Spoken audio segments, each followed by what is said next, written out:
देखिए हर खबर यहीं पर। सब्सक्राइब कीजिए TV9 भारतवर्ष। अमेरिकी राष्ट्रपति डोनाल्ड ट्रंप ने रविवार को दावा किया कि कोरोना वायरस की वैक्सीन विकसित करने पर तेजी से काम चल रहा है और इस साल के अंत तक ये दुनिया के पास उपलब्ध हो जाएगी। ट्रंप इससे पहले भी कोरोना और इसके इलाज को लेकर कई दावे कर चुके हैं। अमेरिका के कई राज्यों ने आज से बाजार दुकानें खोलने की भी इजाजत दे दी है, लेकिन सोशल डिस्टेंसिंग के नियम सख्ती के साथ लागू रहेंगे। ट्रंप ने भरोसा दिलाया है कि कोरोना का सबसे बुरा दौर बीत गया है और अब अमेरिकी अर्थव्यवस्था को फिर से पटरी पर लाने का सही समय आ गया है। आपको बताते हैं कि जिन राज्यों में डेमोक्रेट पार्टी के गवर्नर हैं, वे अभी लॉकडाउन को खोलने में आनाकानी कर रहे हैं।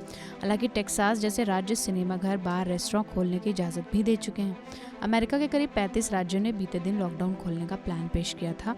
दूसरी ओर अमेरिकी राष्ट्रपति डोनाल्ड ट्रंप ने दावा किया है कि अब अमेरिका पूरी तरह से खुलने के लिए तैयार है। डोनाल्ड ट्रंप ने आगे कहा कि इस साल के अंत तक अमेरिका के पास कोरोना वायरस की वैक्सीन होगी। डोनाल्ड ट्रंप ने एक इंटरव्यू के वक्त कहा कि अमेरिका में अभी कई लोगों में डर का माहौल है। कुछ लोगों को बीमारी का डर है और कुछ लोगों को नौकरी गंवाने का डर।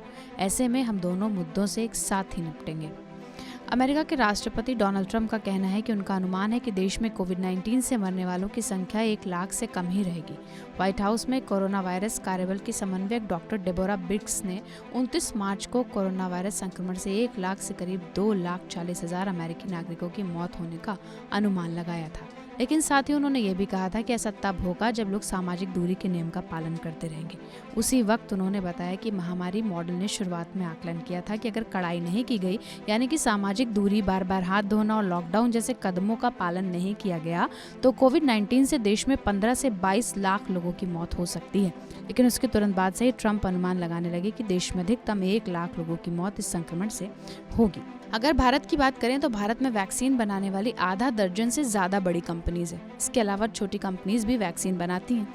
ये कंपनियां पोलियो, निमोनिया, रोटावायरस और रूबेला समेत दूसरी बीमारियों की भी वैक्सीन बनाती हैं। इन कंपनियों में से एक company serum institute of India है। वैक्सीन के डोज के उत्पादन और दुनिया भर में बिक्री के लिहाज से ये दुनिया की सबसे बड़ी वैक्सीन कंपनी है। लेकिन ऐसे में अगर इस वैश्विक महामारी के बीच दुनिया का कोई भी देश, चाहे वो अमेरिका हो या China, anti corona virus vaccine बना लेता है तो ये पूरी दुनिया के लिए राहत की खबर हो सकती है। परवाह देश की, सोमवार से शुक्रवार रात 10 बजे TV9 भारतवर्ष पर।